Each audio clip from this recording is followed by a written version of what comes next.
Dans cet épisode-ci de Décidément, l'autofocus fonctionne, c'est sans doute une raison de distance qui fait que l'intégralité de tout ceci ne fonctionnait pas dans le temps, et c'est certain maintenant, on va vous demander de quoi il est question dans cet épisode-ci d'une émission de critique cinématographique venue de Belgique où quelqu'un parle fort et fort vite. Je ne parle pas fort, je parle juste fort vite. Donc dans cet épisode-ci, je trouve que je suis allé à l'UGC et j'ai demandé une place pour l'avant-première de Le Dain, un film de Quentin Dupieux qui a la particularité, bien entendu, d'être bien meilleur que le précédent, qui me semble être Wrong Cops. Peut-être qu'il a sorti un film entre-temps, la question se pose. Toujours est-il que l'homme qui a réalisé Steak est de retour avec un film qui est qualitativement réussi, qui est simultanément touchant et un peu effrayant, mais aussi une comédie, et qui est avec le personnage que vous connaissiez autrefois dans le rôle de OSS 117, ou peut-être même de Lucky Luke, dans un rôle plus Lucky Luke encore que Lucky Luke peut l'espérer, dans un film que les Américains appellent Deer Skin, et c'est de ça dont il sera question. C'est épisode-ci d'une émission de critique cinématographique venue de Belgique qui s'appelle, je vous rappelle,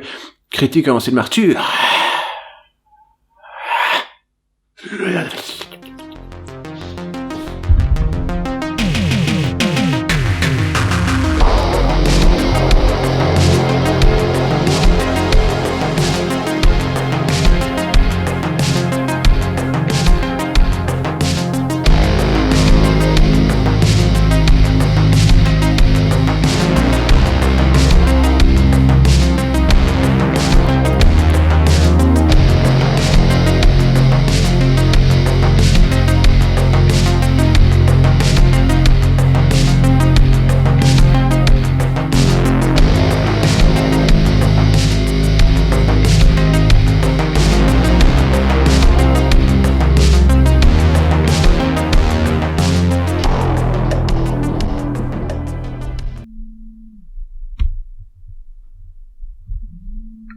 Alors on va faire court et on va faire aussi relativement low energy. Je ne sais pas si vous avez déjà entendu parler de ce terme low energy. C'est l'inverse du style musical que l'on nommait dans les années 90. Le high energy, c'est bel et bien le fait que je n'ai pas dormi des masses qui me permet d'invoquer cet artifice improbable qui fait que décidément je ne vais pas aller faire des efforts histrioniques particuliers car vous savez, cela nécessite de l'énergie. Or, je vous l'ai déjà dit, je suis assez low energy. Toujours est-il qu'ici, la plaisanterie, c'est que je suis allé voir un nouveau film de Quentin Dupieux, c'est ainsi qu'on l'appelle dans le domaine anglophone, et que c'est un homme qui à l'époque était très connu car il avait fait, vous savez, la musique d'une publicité.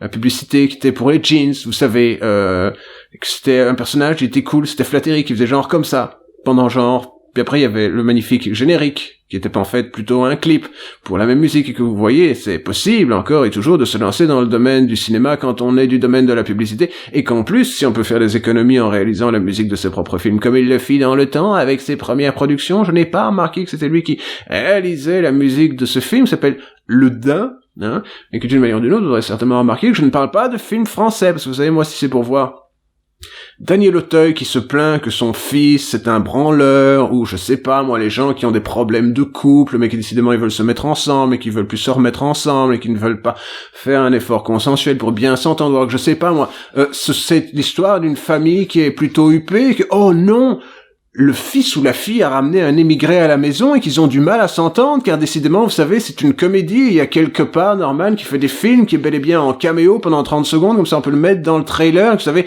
c'est super, mais oui, bien entendu, si j'avais envie de voir des films comme ça, évidemment, je me tirerais une balle dans le crâne, tandis qu'un film de Quentin Dupieux, l'un dans l'autre, j'ai dans l'idée que ça peut au moins m'intéresser, car ils sont tous intéressants d'un point de vue conceptuel. Même les pires, c'est-à-dire Wrong Cops, un film qui vous fait penser que, vous savez quoi, les flics c'est de la merde. C'est juste ça l'idée du truc. Mais si on pouvait pousser l'idée de les flics c'est de la merde au maximum, évidemment, vous aurez Eric Wareheim, qui est numéro 2 de Tim Herrick, qui a une raison pour laquelle on ne laisse pas jouer tout seul, hein, c'est une évidence, qui joue un flic qui n'en a rien à foutre de l'idée de faire régner sur Terre la loi des sphères, mais que bien et bien, c'est une forme de succession de vignettes qui ne sont pas très drôles, qui ont été réalisées sur la côte ouest, me semble-t-il, des États-Unis. Donc ici, ce que vous avez, c'est plus un film dans la tradition de Steak, qui était un charmant film, vous savez, c'était le nouvel humour, il fallait porter ses bottines, Kavinsky était quelque part dans le coin en train de dire qu'il fallait arriver à se plier à un code social, et que ce code social c'était celui d'être un loser qui fait des efforts pour son corps par le sport, qui boit du lait et qui donc veut des protéines dans son anatomie, tout en étant, c'est certain, c'est bien trouvé.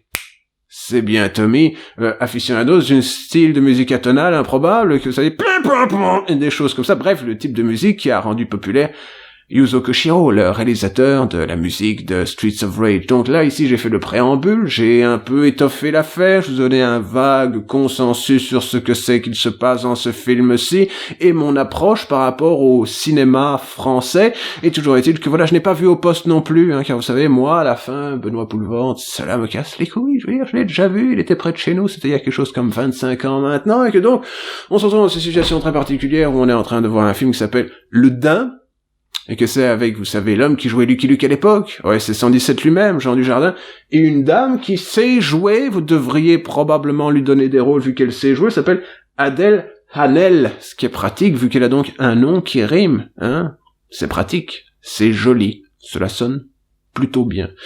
Alors, sans faire 100% spoilers, on va faire un peu les histoires thématiques. Vous aurez compris que par exemple, Stex c'était un film sur essayer à tout prix, quitte à se mutiler, à rentrer dans une forme de classe sociale où on peut participer à un groupe. De quoi est-il question ici? Plutôt de la même chose, mais à l'inverse. Sous-entendu, c'est l'histoire d'un mec qui voudrait bien s'entendre avec lui-même et qui veut être seul pendant quelque temps et qui trouve au fur et à mesure qu'il avance dans tout ceci, quelque part sur Internet, c'est ça le scénario du film, une annonce pour acheter un gilet en daim. Ce n'est pas un gilet en daim, un blouson en daim. Un gilet en daim, ce serait bien entendu une sorte de truc que l'on porte sous son veston. Donc, il porte soudain un blouson en daim, et que ce blouson en daim finit par phagocyter son esprit et devient l'intégralité de sa personnalité, une personnalité qui est donc intégralement à fleur de peau, et à fleur de peau, 100% daim, le daim étant bien entendu pas le mauvais biscuit à base, c'est pas un biscuit, c'est plutôt genre du caramel qui vous pète les dents avec du chocolat pas dessus dessus, pas de ça. Si c'était un truc super conceptuel, genre c'est le mec, il est habillé en daim, il ne mange plus que du daim, sous-entendu la confiserie, des choses comme ça, ce serait un peu trop perché, mais c'est donc l'histoire d'un homme qui, alors qu'il achète ce blouson en daim,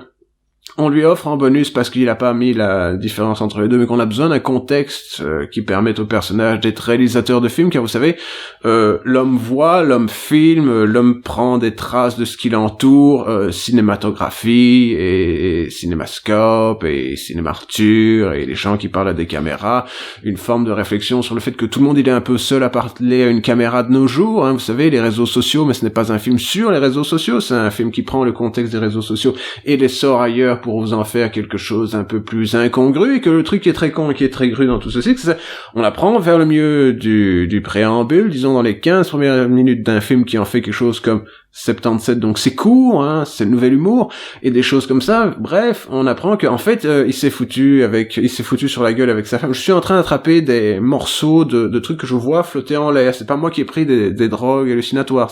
Je vois un minou, c'est-à-dire un morceau de quelque chose qui est porté par l'air qui passe, et je l'attrape, et je le mets sur ma jambe. Parce que c'est ainsi que l'on se porte bonheur, quand on n'a pas envie d'utiliser un purificateur d'air, ce qui semble relativement logique.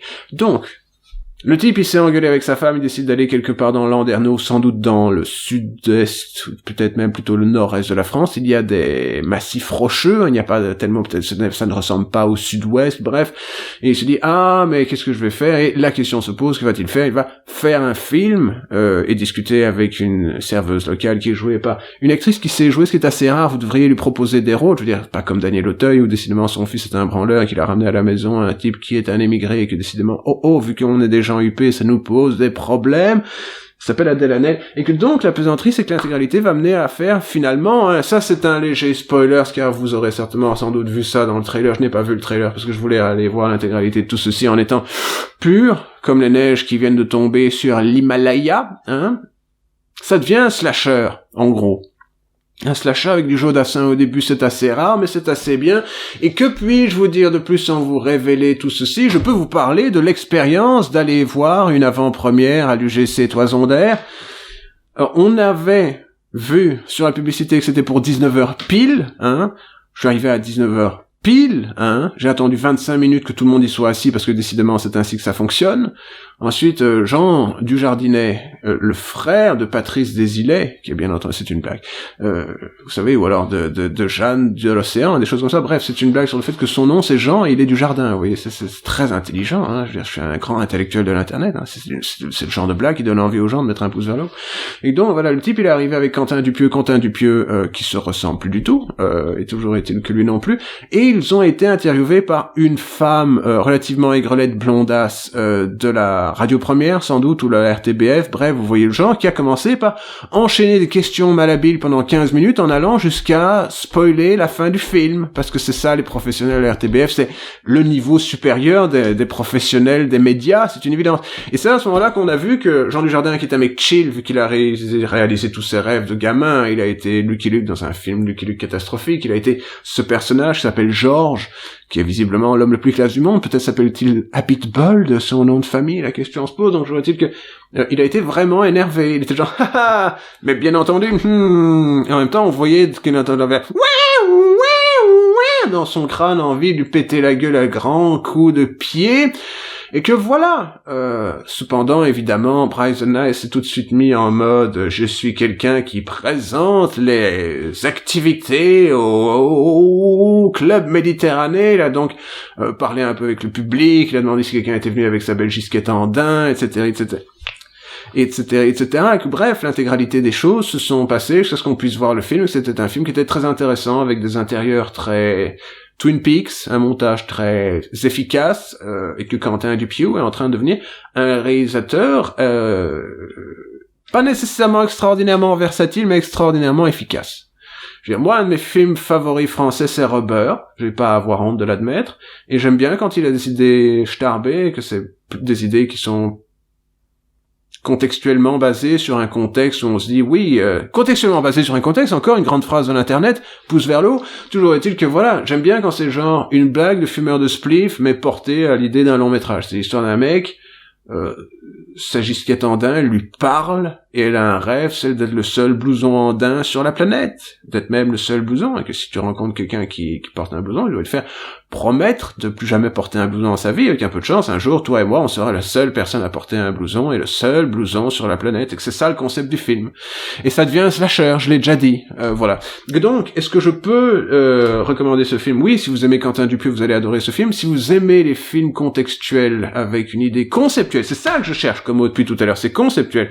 Si vous aimez les films conceptuels qui sont un peu, comment on dirait, au perché, c'est ma posture au perché, vous allez adorer ce film, car il est qualitativement réussi, et que pour une fois qu'Arte produit un film correct, avec leurs fonds d'abattement qui sont payés avec, je vous le rappelle, vos et mes impôts, cela fait plaisir de participer à quelque chose. Oh oui, et l'extraordinairement prétentieux jingle Arte.